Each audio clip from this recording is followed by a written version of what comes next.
नमस्कार मित्रांनो, स्वागत आहे तुमचं माझ्या डेली ब्लॉगिंगच्या अनेका ब्लॉगमध्ये. तर मित्रांनो, लय रात्र झाली आणि मी ब्लॉग शूट करायला लागलो. रविवारी मी पुण्यात गेलतो कपडे आणायला आणि तिकडून आलो, लय लेट आलो. दिवसभर उपाशीच होतो, काय खाल्लंच नव्हतं. त्याच्यामुळं लय भुका लागलेल्या आणि व्यायाम करतोय, डाएट माझं दररोज चालू आहे आणि एक दिवस ते माझं मिस झालं माझ्याकडून. तर मला लय त्रास झाला त्या गोष्टीचा.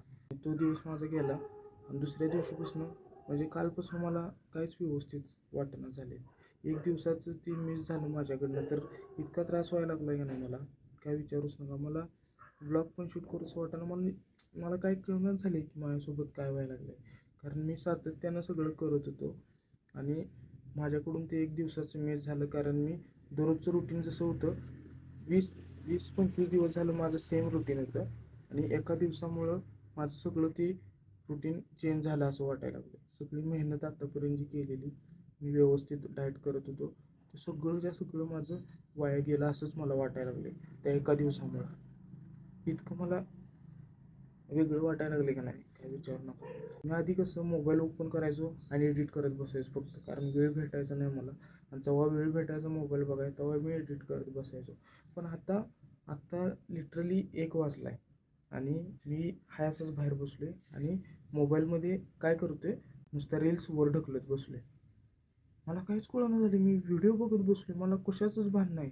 ना व्हिडिओ काढायचा आहे, ना उद्या काय करायचं, उद्या काय नियोजन आहे. मी जिम लावल्या, व्यायाम करून आलो आहे, डाएट वगैरे केला आहे आज व्यवस्थित. पण झोपलेलं नाही, काय नाही. झोप पूर्ण होणार का नाही ह्याचं टेन्शन नाही, काहीच नाही. उद्या कंपनीला जायचं ह्याचं टेन्शन नाही. मला डोक्यात काय झालं काय माहीत. मी जिममध्ये गेलो, व्यायाम करायला लागलो, तर व्यायाम करायला पण माझं मन लागेना. मला काय व्हायला लागलं काय कळेना झालं त्या एका दिवसामुळे. पण दिवसभर मी ब्लॉग पण केलेला नाही, मला मनच होईना ब्लॉग करायचं माझं. पण मी एक विचार केला की बाबा ते डाएटचं माझं एक दिवस मिस झालं तर मला किती त्रास व्हायला लागला आहे.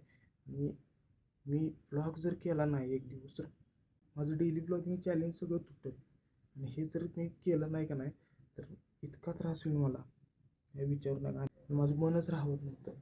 मग मी झोपलेलो पण आहे. जिमवरून आलो, मित्रांच्यासोबत जरा बोललो आणि जेवलोय ते बाहेरच इथं बसलो. मला कळेनाच झाले काय करायचं काय नाही. नुसता फोन घेतल्यानं बघत बसलाय. कुठल्याच गोष्टीचं टेन्शन नाही आहे मला. फक्त तो एक दिवस मी माझं रुटीन चेंज केलं तर किती त्रास व्हायला लागला ना. मला या गोष्टीतून बाहेरच पडता येईना झालं. असं काय काय व्हायला लागले माझी मला कळेना झाले. कुठलीच गोष्ट करूशी वाटेना मला. मी इतका व्यवस्थित डेडिकेशननं करत होतो या गोष्टी सगळ्या आणि आता काहीच करूच वाटेना.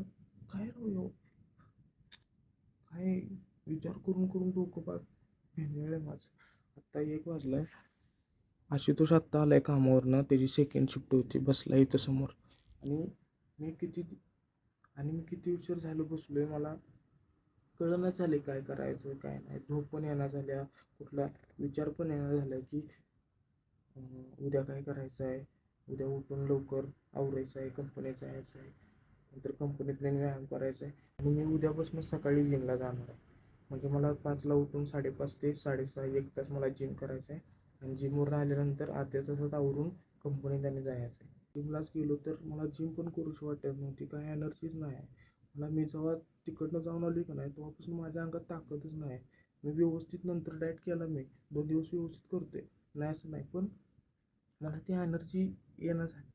मग मला ते वाटेना झाले की मी व्यायाम करतोय, मी व्यवस्थित सगळं पालन करत होतो सगळ्या गोष्टींचं, सगळं व्यवस्थित करत होतो असं वाटेनाच. फक्त एका दिवसामुळे मला इतका त्रास झाला आहे.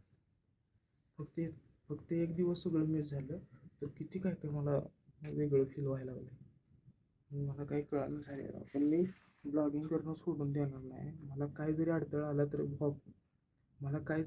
आला नाही तरी ब्लॉगिंग मी व्यवस्थित करणार आहे. कारण ब्लॉगिंगचा जरी मिस झाला ना दिवस तर लई बेकार कंडिशन होईल माझ्यासोबत असं मला वाटतं आहे. कारण मी स्पष्टपणे सांगितले की मी व्यवस्थित डेली रुटीनमध्ये ब्लॉगिंग करणार आहे. मला सोशल मीडियावरती व्हिडिओ टाकायला आवडते. तरी इतके दिवस झालं मी ते विचार करत होतो टाकायचं पण ते धाडसच नव्हतं आणि मला ते नुसतंच वाटायचं करूया पण माझ्याकडून ते होत नव्हतं. पण आता मी ते चॅलेंज घेतले आणि आता ते करायला लागले. आणि मध्येच मी हे बंद पाडलं तर सगळं जे केलं आहे ते सगळं पाण्याचं आहे. माझं 2 दिवसात बड्डे आहे आणि बड्डेचा ब्लॉग मला भाई 1 नंबर बनवायचा आहे. तिथनं मागं काय झालं आहे काय नाही झालं आहे मला काय नाही माहीत. पण माझा बड्डेचा ब्लॉग मला स्टार्ट टू एंड एक नंबर बनवायचा आहे. असं कारण मला असं वाटते की हा बड्डे माझ्यासाठी स्पेशल आहे. का काय माहीत पण लय स्पेशल आहे असं वाटायला लागले. बघू आता कसा साजरा होतो आहे, किती छान तो दिवस जातो आहे. मित्र मला शुभेच्छा वगैरे देणार, नवीन मित्र बनलेत नाही का सगळे. कारण पुण्यात आल्यापासून कुणाच्याच सोबतच कॉन्टॅक्ट नाही, जे आत्ता आहेत सोबत तेच आहेत. बाकी जुने मित्र किंवा काय असं काय नाही. फक्त शाळेतले मित्र आहेत, ते पण मित्राचं एका लग्न होतं म्हणून सगळे एकत्र आलो आम्ही. तर ते एवढंच, बाकी जास्त काय नाही. जास्त नातेवाईक पण माझ्या कॉन्टॅक्टमध्ये नाहीत, कारण मी इकडं पुण्याला कामाला आलो आहे ना, तेव्हापासून मी जास्त कोणाच्या कॉन्टॅक्टमध्येच नाही आलेलो. नॉर्मली फोन व्हायचं, पण आता ही डेली ब्लॉगिंग चालू केले ना आणि जिम चालू केल्या तेव्हापासून घरात पण मी फोन करणं झाले. मम्मीसोबत रोज बोलायचं, आता मम्मीसोबत बोलणं पण होत नाही, पप्पांसोबत होत नाही, दीदींसोबत होत नाही, कोणासोबतच होण्या झाले. फक्त कंपनी जातो आहे आणि कंपनीतनं रूमवर येतो आहे, जिमला जातो आहे, एवढंच माझं सगळं चालू. पण बघू मित्रांनो, स्ट्रगल लाईफ आहे आपली. स्ट्रगल लाईफमध्ये अशा गोष्टी आपल्याला फेस करायला लागतात आणि ह्या फेस केल्या पाहिजेत, त्याशिवाय आपल्याला पुढं नाही जाता येणार. सो एक दिवस माझ्या आयुष्यातला असा गेला म्हणून काय हरकत नाही. मी थोडासा खचलो आहे, पण मी शांत नाही बसणार. मला ज्या गोष्टी करायच्या आहेत त्या गोष्टी मी करणार. त्या गोष्टीकडे सातत्याने मी वाटचाल माझी ठेवणार. आत्ताच व्हिडिओ मी असाच बनवतो आहे, कारण दिवसभर काय व्हिडिओ बनवलेला नाही, मन होत नव्हतं व्हिडिओ बनवायचं. पण व्हिडिओ बनवणं थांबलं नाही पाहिजे म्हणून मी हा व्हिडिओ बनवते. सो भेटू आपण अशाच एका नवीन डेली ब्लॉगमध्ये. तोपर्यंत मित्रांनो, व्हिडिओला लाईक करा, कमेंट करा आणि आमच्या चॅनलला सबस्क्राईब करायला विसरू नका. भेटू आपण अशाच एका नवीन डेली ब्लॉगमध्ये. Bye bye.